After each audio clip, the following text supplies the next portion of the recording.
Hello everybody and welcome back to the Theory of Racelessness YouTube channel. If you'd like to see more, make sure to like and subscribe to our channel and click the bell icon to get notified every time we post a new video. To get even more involved, feel free to leave us a comment down below and share your thoughts. We'd love to hear them. Now, enjoy the video.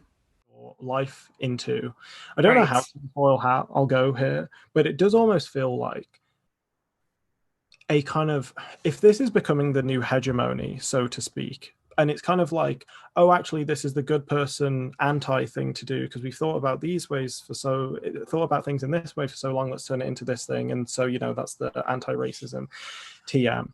But with that comes a bunch of like essentializing and kind of, here's what it means to be black and here's what it means to be white and so on and so forth.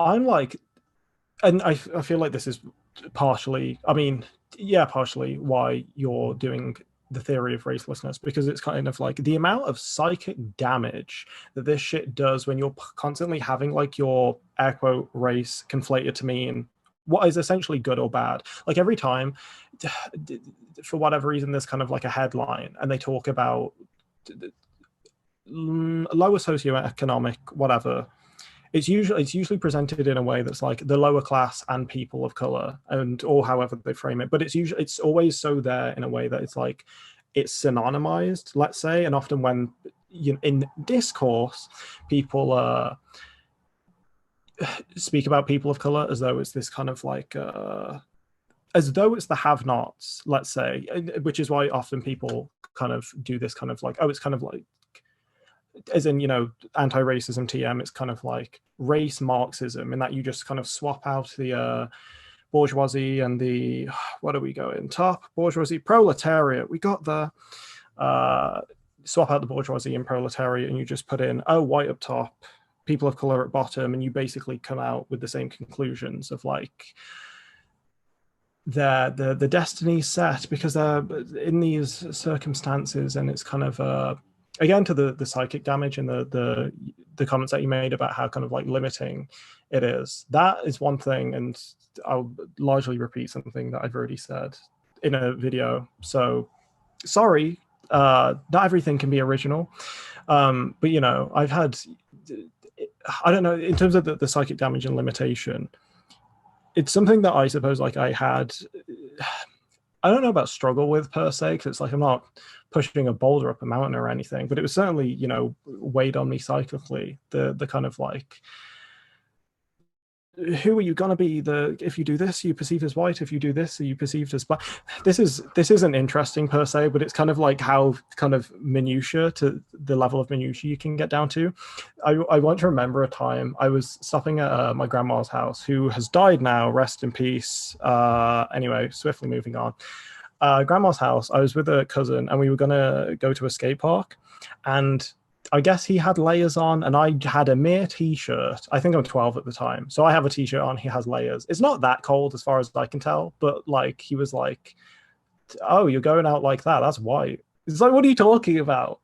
I don't know. I suppose in the zeitgeist there's this idea that white people do better in cold weather or something. I don't know, but it's kind of like to that level of minutiae. It's like, really? Me wearing a t-shirt outside makes me whiter now? What the fuck are you talking about? So if it goes down to that level of minutiae, obviously it scales up from there. And now having like, it's all coming together, folks. I'm having like a memory of, say, I was in, what is it? SNL, which is a horrible show, but they had Jack White on, you know, performing, and I scrolled down in the comment section or whatever, and it's, you know, this guy talks about how he's a black guy and growing up he wasn't allowed to kind of like music like this. He was kind of like finger wagged or scorned because, you know, oh, you're a black person that likes rock music, you're not allowed, you know, it's outside the, again, this is all just relating back to your thing of you know, the cripples, is that a microaggression? Fuck it. Cripples the imagination of people, particularly growing up. I have so many examples of that, not just from me, but ones that I can just pull from even within like pop culture. Tyler, the Creator, sure, idol of mine, so to speak, similarly, because again, I guess he was a bit different, so to speak, and it's like, oh, you're not allowed to do that, don't do that, or you're not us, you know, you're not one of, and that being the black side. And similarly, Childish Gambino, Earl Sweatshirt of like, oh, you're too white for the black kids, too white for the black. Don't mess that up. Who knows? My brain's frazzled and I've been talking for way too long. All this to say, I'm in agree. That was it. I didn't want to give the impression earlier that I was pushing back on your idea of racelessness to say that, like, I see what you're saying. However, because I ideally live in that world where we kind of like obfuscate what we refer to as race. I was just saying, I suppose, like, I don't know if it's a persuasive argument to the Western world, so to speak, but I agreed with the ethos, or like the essence of it, because I'm 26 and that stuff has been like weighing on me, I don't know, since 8 years old. You know, what box are you gonna fit in? It's like, can I just do me, bro? Can I just live my fucking anyway? Yeah, I mean, I'm laughing. Sometimes I laugh to keep from crying, but you know, some people attribute the kind of struggle. I think struggle is an apt word for it. You know, certainly not a physical struggle, but it's like an internal one of, you know, of identity and finding oneself and embracing oneself and the complexities of each of us and the complexities in which we, you know, engage with culture and all of that. And it's like that struggle is often attributed to people who are mixed, or to people that people who are presumed to be mixed based off of lighter skin, like people calling me beige, and then apparently because I'm beige, that leads me to think how I think, and like, how nonsensical is that? Determinism. But right, so nonsensical. But people talk about mixed people and like mixedness in similarly problematic ways. And one aspect in my book that I bring to the surface is, although we can analyze the sort of mixed, the so-called mulatto characters in fiction and the really earliest iterations of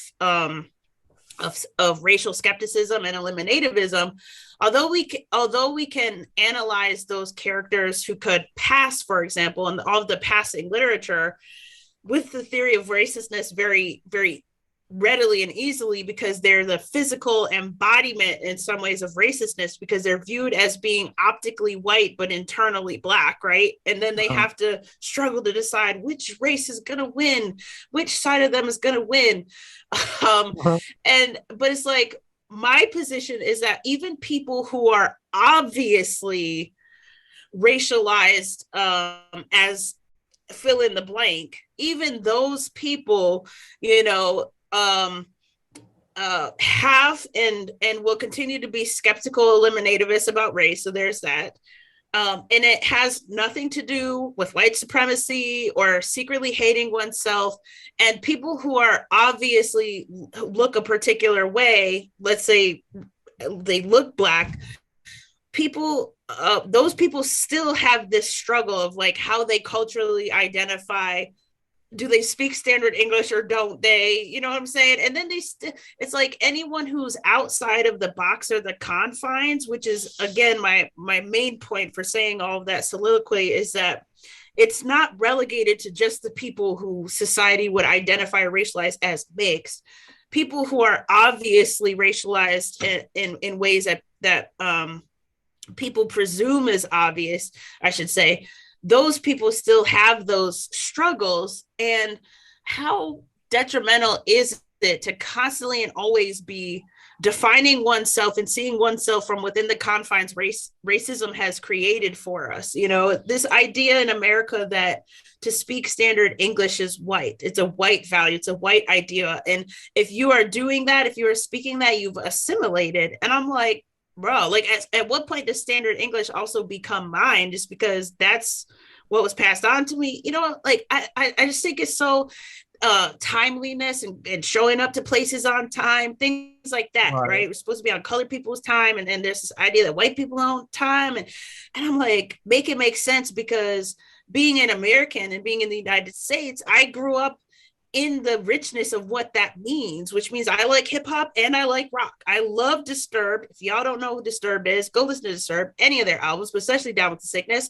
Love Disturbed. I also love Tupac, my favorite rapper of all time. And I listen to the stuff that passes as rap now, but I also like country, you know? It's like, I like pop. And that's not unique to me, and it's not unique to my racial mixedness or my beigeness, as people want to say. That's American culture, and what I listened to and where it depended on where I lived. I've lived in 6 different states as an adult, most notably Houston, Texas. So I got into Zydeco and stuff like that there. I mean, you name it, culture isn't, racializing is just stupid, and it just encourages the constant, black versus white, not the have and the have nots, like all of the things in ways that don't match anyone's reality. It just doesn't make sense. So at what point are we going to say this doesn't make sense? And then the last thing. Thanks for watching. Make sure to like, comment, and subscribe to support our channel and keep the conversation going. For more Theory of Racelessness, you can follow us on Twitter at Racelessness or use the link in the description box down below. We hope you enjoyed this video, and as always, there is still so much more to come. Until then, thank you so much from the Theory of Racelessness. Have a great day.